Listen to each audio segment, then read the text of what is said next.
one clause, I know many clauses need to be in there, but if there's no other clause, which one clause should be in your sales agreement? Whether or not your money is refundable. Okay. That's the first thing that as a client I would be looking at, whether I'm able to get my money back. You've heard it many times, get a lawyer for your real estate transactions, but you're thinking, I can read. All I need to do is to get the contract, read through it, and decide what I'm happy with or what I'm not happy with, right? How does getting a lawyer add value to your real estate transaction? And this is why we are here today. Today, I'm here with the very wonderful Victoria Quainoo. Victoria is someone I've known for a while. We were in the same secondary school, shout outs to Holy Child, together, Holy Koya. And one thing I loved about her, she was always very fair and firm. And I was not surprised to find out that she was a lawyer, or she's now a lawyer. And so I have recommended her to some clients of mine, and the reviews have been great. Why am I bringing a lawyer to you today?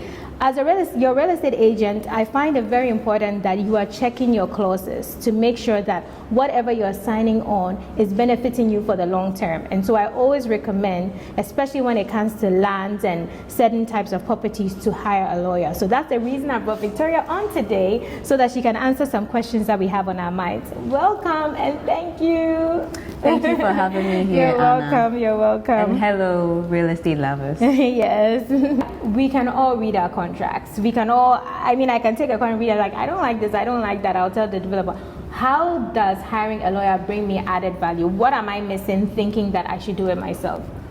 Well, Anna, when you hire a lawyer, you need to understand that a lawyer has been trained several years, actually, in school to handle, read, understand, and have deep insights on contracts. Okay.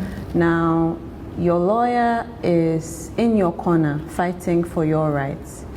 You can choose to go in it by yourself, but when you go in with a lawyer, you ensure that you have a fighting chance to sign on a fair contract that covers you properly. Okay. Now, bear in mind that the drafter of the contract has a lawyer on their side. A lawyer drafted the contract for them. Okay.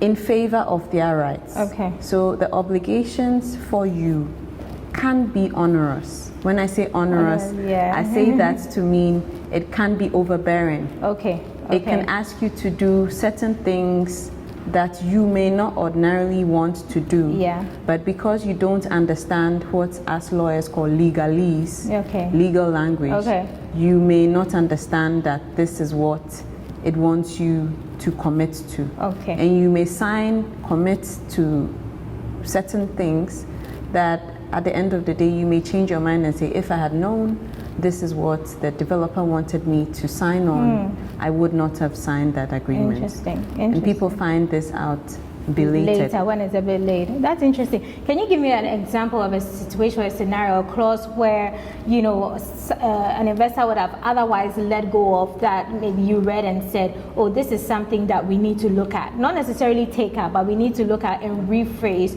to better suit you, the investor. For instance, where you haven't given a careful thought to what the head lease covers. Yeah. Now, when I say head lease, I mean every land has an allodial title holder. Allodial. You asked me to explain the allodial title holder. It's the first owner of the land. Okay. Now, land ownership through stool, skin, clan, family, the state. The state usually gets it through compulsory acquisition. They took it off the first owners. Okay. Now, therefore, that gives you the history of the land. Okay. Now, the head lease tells you who had the land first. Okay. And the second person it was given to the sort of the history of the land. Okay. Now, that is where the ownership is traced from. Okay. It tells you how many years the first person got from the first owner of the land. Okay. Now, if the person had 99 years, they cannot give more interest than they had. Yes. So they can't have 99 years. Okay. Have had the land for 30 years. Okay. And give you 99 years. Okay. But as a lawyer, I would know to look at the head lease to know how many years the lessor, for instance, was given by the grantor in the head lease. Okay, got so it. things like that, people focus on what the lessor is given to them, but you have to go back to trace the history to know how many years they actually have. Oh, really? Interesting. Yes. So it can look like this is what it is, but when you go back into it, you can find out that actually that is not it. That is not the case. That's not the case. Okay, so these are things that you as a lawyer would be looking into. What is one clause that you've seen that you thought this is the reason why you should have a lawyer? You may miss out on this one, but I can see where the issue will be with this. Can you give us an example? For instance, the client wanted to buy a property and there was a clause that restricted the use of the property for that exact purpose, for instance. Interesting. So that makes it counterproductive. Wow. Because you cannot use spatial planning. For instance, there are certain areas where you cannot build and do certain things. And there was a clause, a covenant from the head lease that stated that, for instance, no noise beyond a certain time because of where the property is located. And you have to keep an eye on that. What's the intended purpose? Is it residential? Is it going to be an office? Is it going to be used as a restaurant, as part of a mixed-use property? And are you able to use it for the purpose you're purchasing the property? So there are different angles for the clauses based on each specific client that a lawyer will keep an eye on. Can you provide an overview of property laws and regulations in Ghana that investors should be aware of? And that's why the investor will need a lawyer, because the lawyer would then take into account the Land Act, will take into account the Constitution of Ghana, will have to also bear in mind what the planning and spatial laws and requirements of the locality. Is the property located in a TDC district, Ayawaso West Wagon district, wherever? What are the requirements? Are they able to place such a building so close to the airport? Are there height restrictions? You have to bear all that in mind. You have to also check with EPA if it's going to have an effect on the environment. If you're building a green property like some real estate agents are doing, that's a plus. But you just need to ensure that whatever your business plan and module is, that all these regulators taken into consideration. What about someone who's buying an apartment? Like, you know, it's that the main developer has to do all these considerations for the environmental and the green. What about an individual buying into an apartment? Like, what is like some property laws and regulations they should be aware of? You see, the property laws and regulations will be contained in the agreement. Your focus is the contract you're getting from the developer. Once you get the contract, you dissect the contract. You ensure that it fits the purpose for which you want the property. And you ensure you have your finances in order, that the plan and the payment plan works for you as well. Once you've done that, it's fine. The laws are more for the developers, not for the clients. The clients, once you buy, just ensure that you get title and you have the property put in your name. Once it's in your name, when you want to sell it in the future, it's easier and cleaner for you to sell. So that's what they should be considering. For you, you are looking at how your ownership is being transferred to you, making sure that you've got all of those things in order and being done in the right way. You ensure the developer has it in their name, which makes it easier for them to transfer to you. And you ensure that you go through the full process to have it transferred to you. There are quite a few Ghanaians and a few people who purchase the property and don't see it through, because the developer or the property owner or manager is not the person that is going to ensure the final title in your name. They will show you the process, but you have to ensure that at the end of the day it's in your name, so that if it's an investment property and you wish to offload it in 2, 3, 4 years, you're able to do that without any problems. So for an individual who's buying now, you come like, okay, I want to buy from this development, right? You ask for the title deed to confirm that this is the person that owns it, right? Usually I find that with apartments, once it's coming up, apartments or townhouses, if there was an issue with it, most people will come and say, hey, why are you building here, right? So I find that people don't usually do searches when it comes to apartments. And can we touch on that? Is it safe to say, look, once the building is coming up, nobody has come to claim ownership on it, that helps prevent having to do a search when it comes to apartment? Definitely not. Okay. The rule of thumb is to always do your due diligence. Okay. Always ensure, because you could be the first person purchasing from them. Yeah. So there may not be noise from any other client. Okay. So you have to conduct your due diligence. You do the official search at the Lands Commission to ensure that it's in their name. Once you've done that, depending on where the property is being built, you ensure a lawyer would help you conduct a search in the courts to ensure there's no litigation on the land or an injunction on them building or anything like that. Okay. Can a developer have a document to show? Like, is it possible to ask for a document to say, show me your document which shows that this is a litigation-free land you're building on, and this one has no encumbrances? Can there be is there any such document, and are there any security features that you can look at to determine whether it's authentic or not? Authentication there are a lot of forged documents, fake documents in town. Unfortunately, you can only ensure that it's real when you conduct a search at the Lands Commission, because they have codes on the document. To the eye, it may look like one of the codes at the Lands Commission, but you can only verify when you go to the Lands Commission and they give you an official result that this property is in an ARKUTU'S name.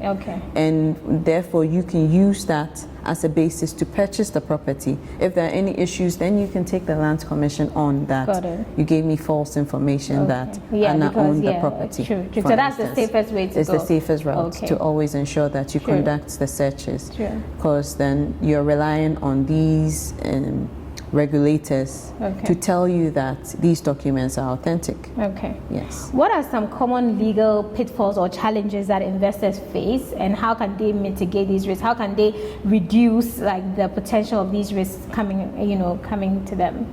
The major issue that investors may face is the fact that in Ghana, unlike other countries, some countries that have all their lands vested in the state, we have our lands vested in, like I said before, stools, skins, families, and sometimes it's not clear to an investor. An investor may approach a stool and meet person X, who will hold themselves out as having the legal authority to deal with the land.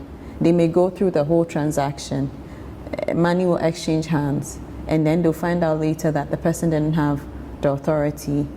And that is why our land courts are filled with cases in court. So you want to make sure that is a common challenge, and you want to make sure that you're not taking that for granted, so you're not counted amongst the number. Got it.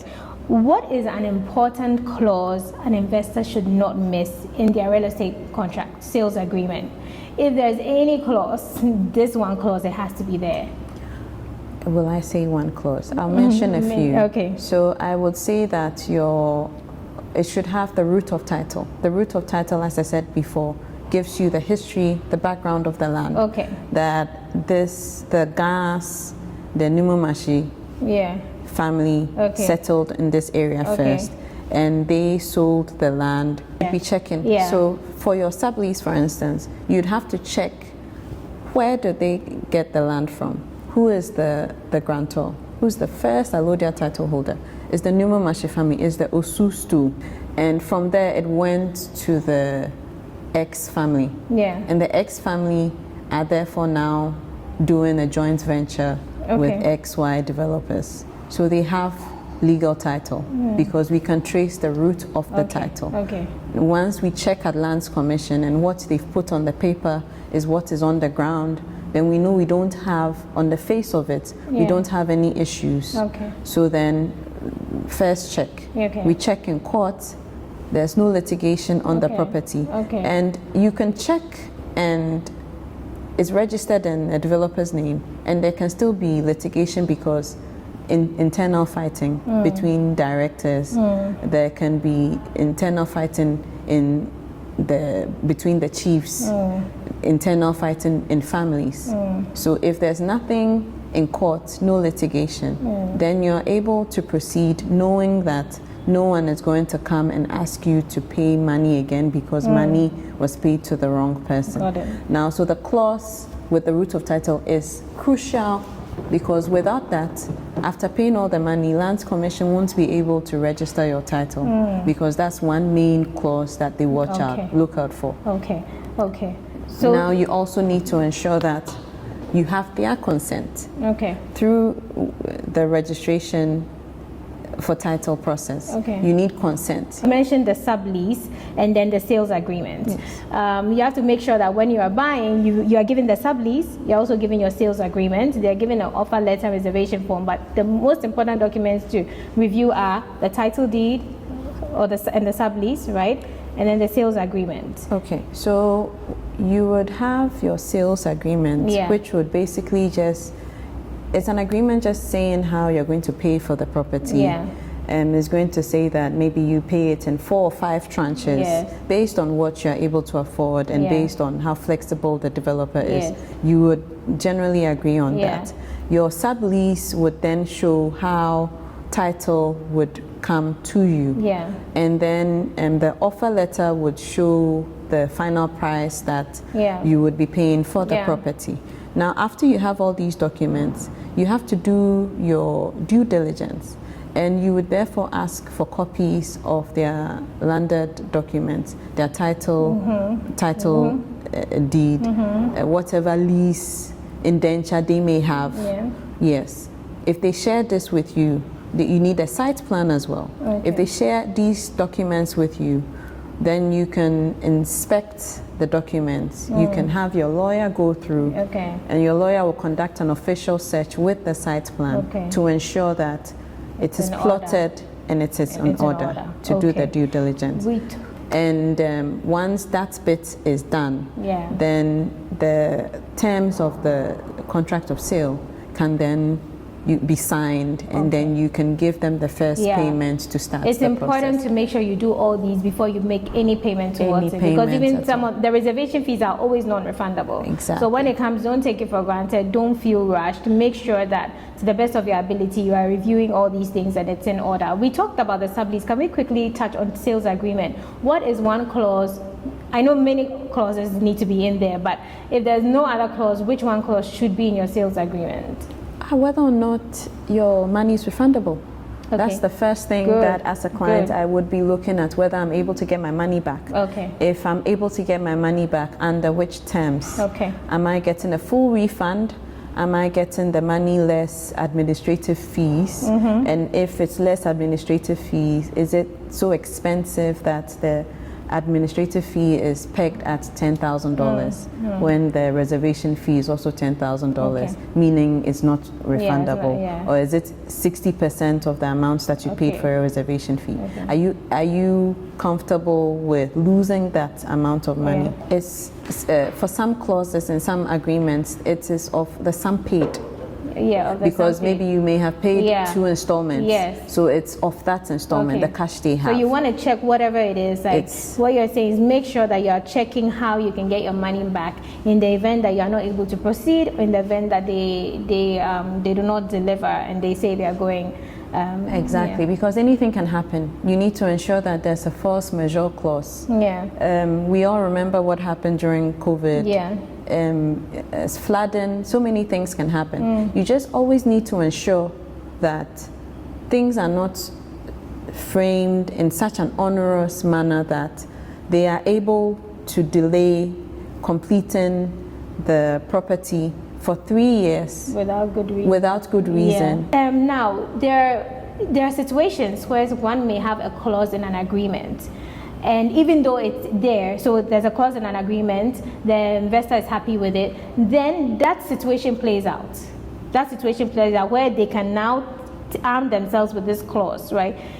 From my experience, it seems to be a hassle to win this case, even though there's a clause. Can you tell us about that? Like, why does it seem to be so complicated? Like, so for example, a developer says they'll deliver, they delay like 2, 3, 4 years. I have it in my clause that you have to refund me, but the developer will keep tossing you left, right, front, and back. It makes it, how can we, is this the right way? Why does this happen so often? Okay. Like, how can we prevent that delay and say, I have this clause and I'm getting back? Yeah. So it's usually how the clauses are framed. Okay. Now, as a lawyer, when I'm drafting the contract for a developer, yeah, I will ensure that should any delays happen, that the developer is able to wiggle their way out without paying too many penalties. Because you're working for the developer. Because I'm working for the developer. Okay. Now, if you're working for the client, you want to ensure that should any delays happen, one, it's communicated to the client. Two, there are remedies that if they delay, there are penalties. Okay. And that will ensure that the developer works in an efficient way to give the property to the client, plus or minus a reasonable time. Yeah. Because delays do happen. Yeah. Rarely will you get a developer delivering on time. No, I always say add plus or minus 3 to 6 months. 3 to 6 months. Now, some developers do go past the 6 months, and they plan for this in their agreements. They give themselves that wiggle room, grace period. Yes. Yeah. Now, when you delay in paying, a developer will ensure that there's a penalty that you have to pay. Yeah. But if they delay in delivering, you therefore need to ensure that they either also pay a penalty to you, or they give you accommodation somewhere if you're non-Ghanaian coming in or whatever, that you are compensated for that delay. What do they need to do to ensure that in situations like this, they are not really going through a difficult period or hassle? You need to have a plan B always. What would that be, for example? The plan B is that clause to ensure that the developer provides alternate accommodation or an alternate property. That's a good one. In the interim. Okay. Because that is easier and simpler to get than to get the refund and the cash back, because usually developers have pumped the cash into the building and we can go to court. But if it's not there, yes, it may be justice denied because you get your money back in 3 to 5 years, but you may need the property to stay in. Depends on your circumstances. Depends on how much cash you have available. So other ways are give me an alternate one. If you're building another place, you have something that's ready. Or that's a good one. That's a good one. All right. So let's go on to now. Leasehold is such a major thing here, right? You know, can you touch a bit on like the leasehold and freehold system here in Ghana? Okay. So when we say a freehold property, it's generally you getting property and your interest in the property is in perpetuity, as in it's forever and ever and ever. It's just yours. Okay. Now, with a leasehold, you have a start and an end date. So I'm giving Anna a leasehold, a lease for 50 years, starting 1st of January 2024, plus 50 years. So at the end of December, 50 years, you have to give the land back, or you have to renew it. I mean, it's written as renewable. Yes, so it's renewable. Yeah. So you pick one, what you want to do. Now, a sublease is when a person who has a lease decides to give someone else some of the interest they have in the leasehold. Okay. When I say leasehold, is a person's interest in the land. Yeah. So it's me further given to a third party outside of the first relationship I have with the original grantor. If I have 50 years and I decide to give Anna 30 years, I can give Anna two things. It can be a sublease, or I can do an assignment. Okay. When I say assignment, it's when I give all the unexpired interest I have. Okay. So I step out of the relationship. Okay. And Anna is now in the relationship with directly with that. directly, Okay. yes. And a sublease if it's a remain. sublease, it reverts back to me. Okay. And I still have the deal leasehold with that relationship person. with Okay. the grantor, the original grantor. Okay. And so this leasehold thing, so you're given a leasehold, you have 50 years. So I'll start off with the foreigners. Let's say a property has 65 years. A Ghanaian can get the 65 years. A foreigner comes, they can be assigned 50. What happens to the other 15? Does it automatic roll over to them after the 50 years because they are paying for that property, or after 50 years they literally have to like be considered for a fresh renewal? They would have to be considered for a renewal because the lessor would give them a sublease of 50 years. 50 years. Yes. So after the 50 years, the lessor would have the 15 years. Okay. Would get the 35 years from the grantor. They would have to go through the process again. Yes, go through the process, renewal process. Oh, wow. Ask the grantor for more years. I thought I had a situation where someone said that it would renew automatically. Is that wrong? We don't have automatic renewals here unless the agreement states that automatically, meaning that they are willing to renew for a further 50 years. Yes. Subject to when the 50 years expires, a new discussion. But they are minded to do that. But that I've seen lawyers draft into agreements. But we are yet to see how it comes. It plays out when the 50 years expires, as we are still very young, quite young. Yes. And once you have like your sublease, it's your property. You can sell it. You can will it. Right? You can rent it. You can break it down, put it up again. Once you have a sublease especially for a private property, like, or even an apartment, whatever, Well, I would say not exactly, depends, because for whatever you do with the property, you always need consent. You always need to, so once you have the consent, yes. Before you will it, you have to get consent. To transfer, because willing it is changing hands. So when it's put in a will that this one, XYZ should get this property, at the time, if the person who is willing it passes, whoever, for it to be transferred into the new owner's name, they have to go and seek consent from the... So once the person dies, we go through the probate process. If the person left a will, we go through the probate process in court. And once you apply for the probate and you get it, you now have to go, you draft a document we call the vesting asset, and you have to register that at the Lands Commission. They require you to get consent.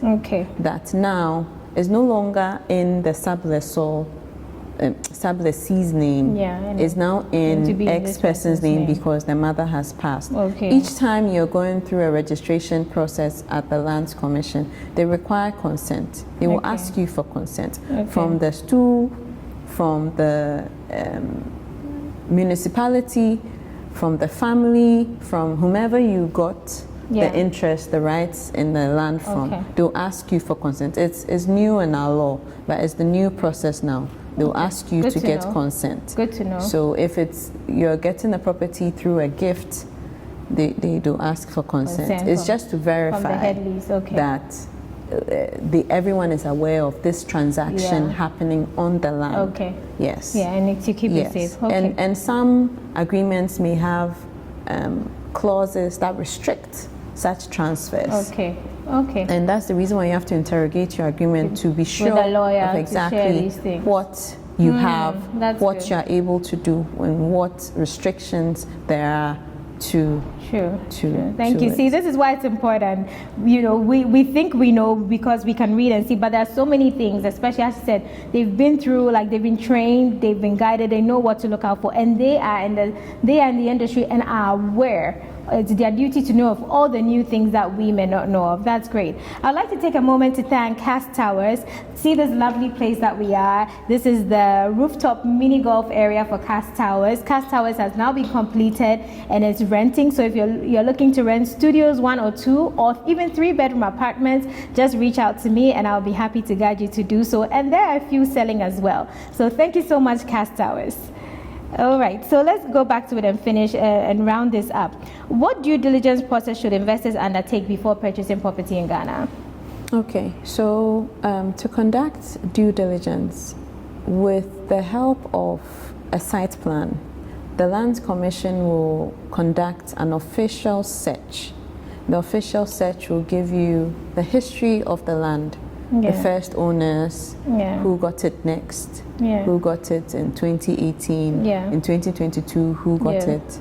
It will give you basically all the history of the land. Now, once you have the history of the land, you're able to then verify to ensure that the person who claims to own it is the actual owner. And like I've said before, you check in court, and the most important due diligence check for me is a physical inspection. Now you find that when you physically visit the site, sometimes you get there, you find lanyards.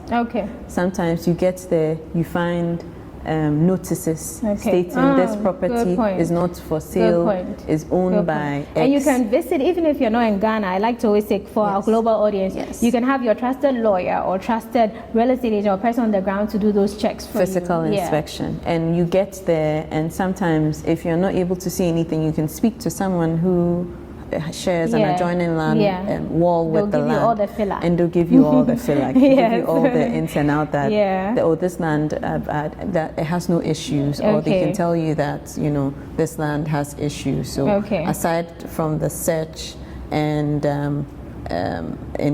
conducting a search in court, if you do a physical inspection, you find that it saves you a lot of trouble. To add that, it's better to use a professional, because sometimes to use random people, they can go and they themselves can get it wrong. But when you use your agent, or you use a lawyer, you know, we are held to a professional standard. So you're able to complain. You're able to hold them up to it. Hold them up to a higher standard. Are there any common pitfalls that you should watch out for during the due diligence process? I think it's more or less what we've spoken about, but when you're doing your due diligence, like what's one thing you really should be looking out for? The main thing with Ghana, once again, not to rehash a point, a lot of Ghanaians don't have their registered title. Title registration can be tedious, a long process, and some people have inherited land, they haven't gone through the probate or letters of administration process, and they haven't applied for it, and it's still in, for instance, their parents' name. It's still in the name of the person they purchased the land from. They haven't taken the time to do the necessary change. Sometimes some of them are not even in Ghana, so they think, you know, it's mine, I've purchased it, so there's no need to finish the process. And this could be part of what's causing the major problems, right? Because there's a problem. Like there's no established, like there's a gray line. There's a gray line. Some people haven't gone through the process. So you may meet someone who actually owns the land, but because it's not in their name, a lawyer, Victoria will tell you, don't buy it, don't go near it, because it's too risky. And to get your money back, you spend more money to get your money back. The hassle and the stress is not worth it. So that is a major challenge to us as Ghanaians and to investors. Can we talk about like the stamp duty and the capital gains tax when it comes to real estate investing? Okay, so we all have to pay stamp duty on our properties. Now, it's nominal for instances where you are inheriting the property as a gift. But we pay stamp duty, which has now been increased to 2%. It was 1% before? 1%. And it's now 2%? It's now 2%. Good to know. It's been increased to 2%. And at what stage is this paid?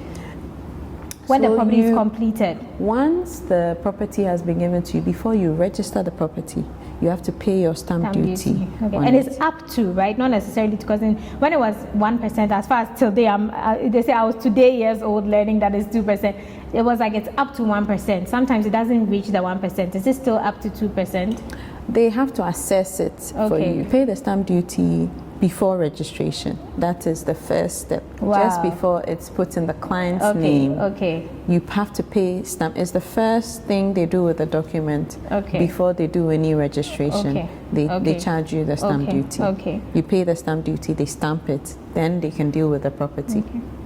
Can we talk about your fees, like general fees and costs involved in hiring lawyers? You know, we all want to make sure, we're all trying to get good deals for everything. We're all trying to make sure that our general yields and returns for our investments is high. So we are always very cautious. So please tell us, what are the fees like? Are these negotiable? Are they standard?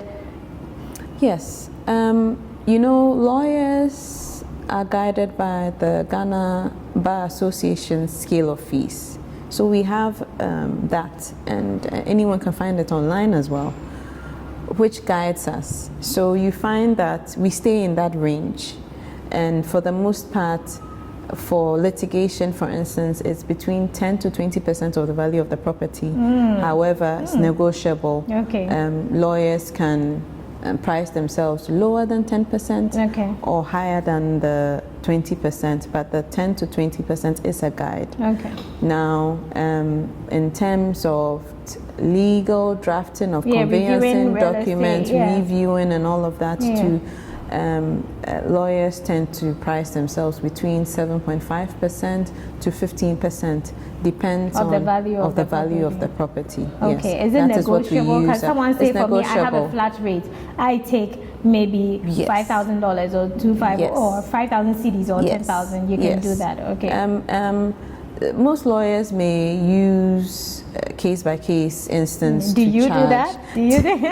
I do. Good. Because that's one thing I remember liking do. about you. When do. I spoke to you, I found your fees were quite fair compared to some that I had come across, because you were like, you look at the situation. It's not every time, right? I Yes. believe it. Okay. Yes. Okay. Yes. Got it. Yes. Well, thank you for that. Do you have any final tips and insights that you would like to leave today? And or even before that, are there any emerging trends that we need to know about? Any emerging legal trends that we need to know about?